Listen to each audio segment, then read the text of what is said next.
Assalamualaikum warahmatullahi wabarakatuh. Perkenalkan, kami dari Fakultas Farmasi dan Sains Universitas Muhammadiyah Profesor Dr. Hamka, Program Studi D4 Teknologi Laboratorium Medik.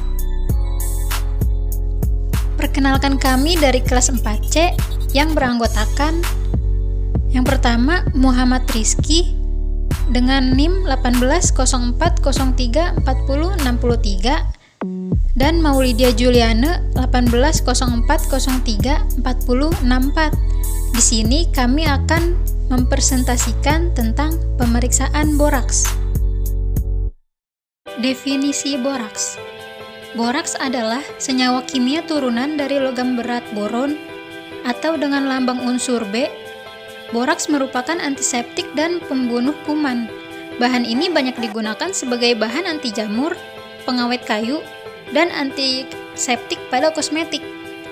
Boraks merupakan senyawa kimia berbentuk kristal putih, tidak berbau, larut dalam air, tidak larut dalam alkohol, memiliki pH sekitar 9,5, memiliki berat molekul 381,37, titik lebur dari bentuk kristal 743 derajat Celcius, dan densitas 1,73 gram per cm kubik. Boraks adalah senyawa hidrat dari garam natrium tetraborat dekahidrat. Karena mengandung unsur logam berat boron, maka boraks disebut sebagai senyawa kimia turunan boron. Persentase boron dalam boraks adalah 11,34%.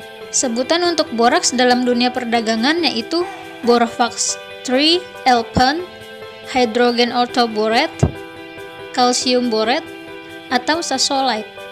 Di Indonesia sendiri, boraks diberi sebutan berbeda-beda yang tergantung pada daerah penggunaannya. Di daerah Jawa Tengah, boraks disebut air blank atau garam blank. Sedangkan bagi orang yang tinggal di daerah Jakarta mengatakan boraks dengan sebutan pijer.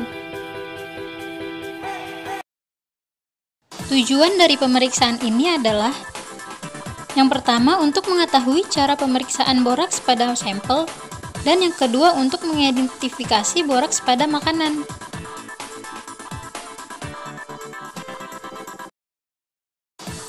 Metode pemeriksaannya yaitu metode kualitatif, atau dengan dilihat saja tanpa menentukan kadarnya. Prinsip dari pemeriksaan ini adalah natrium tetraborat atau boraks akan bereaksi dengan barium klorida dan membentuk endapan putih menjadi barium metaborat.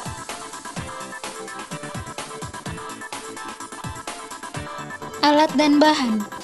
Alat yang dibutuhkan adalah pipet tetes, mortal dan alu, kertas saring, alat saring, dan tabung reaksi. Sedangkan bahannya yaitu aquades, sampel makanan, dan larutan BaCl2. Prosedur kerja.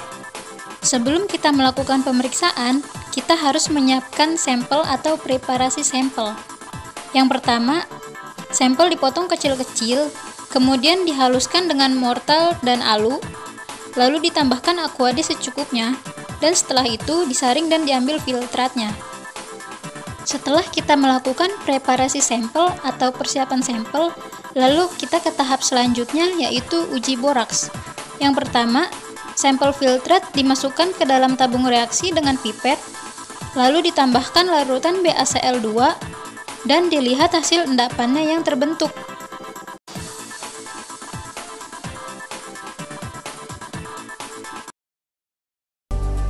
Berikut interpretasi hasil pemeriksaannya. Jika pada tabung reaksi terbentuk endapan putih, maka hasil positif mengandung boraks. Sedangkan jika pada tabung reaksi tidak terdapat endapan putih, maka hasil negatif atau tidak mengandung boraks. Berikut merupakan dampak buruk boraks. Selain yang tertera pada slide, dampak buruk boraks pada kesehatan adalah boraks yang masuk ke dalam tubuh dapat meracuni tubuh dan bersifat iritan. Di dalam tubuh, boraks akan tertimbun di bagian otak, hati, dan jaringan lemak. Gangguan yang ditimbulkan adalah rasa mual, muntah, diare, kejang perut, iritasi kulit, dan jaringan lemak. Gangguan pada sirkulasi darah, kejang-kejang yang dapat berakibat koma bahkan kematian. Gangguan lain yang diakibatkan oleh boraks adalah sebagai berikut. Yang pertama, menyebabkan gangguan pada pertumbuhan bayi, terutama gangguan pada mata. Yang kedua, menyebabkan gangguan pada alat reproduksi. Yang ketiga, menimbulkan iritasi pada lambung. Yang keempat, menyebabkan iritasi pada kulit sehingga menjadi merah dan mengelupas. Yang kelima, menyebabkan gangguan pada ginjal, hati, dan testis. Di dalam tubuh, boraks terdapat sebagai asam borat. Pada pH fisiologis, garam borat akan diubah hampir semuanya menjadi asam borat yang tidak terionisasi. Asam borat dan garam borat memiliki sifat toksik yang mirip. Borat anorganik akan diserap dengan baik setelah pemberian secara oral dengan angka penyerapan lebih dari 90% dari dosis yang diberikan. Kesimpulan dari pemeriksaan boraks ini yaitu dikatakan positif atau mengandung borak apabila terdapat endapan berwarna putih pada tabung reaksi atau pada tempat uji. Dan penggunaan boraks pada makanan dapat berdampak buruk bagi kesehatan. Sekian penjelasan tentang pemeriksaan boraks dari kami. Wassalamualaikum warahmatullahi wabarakatuh.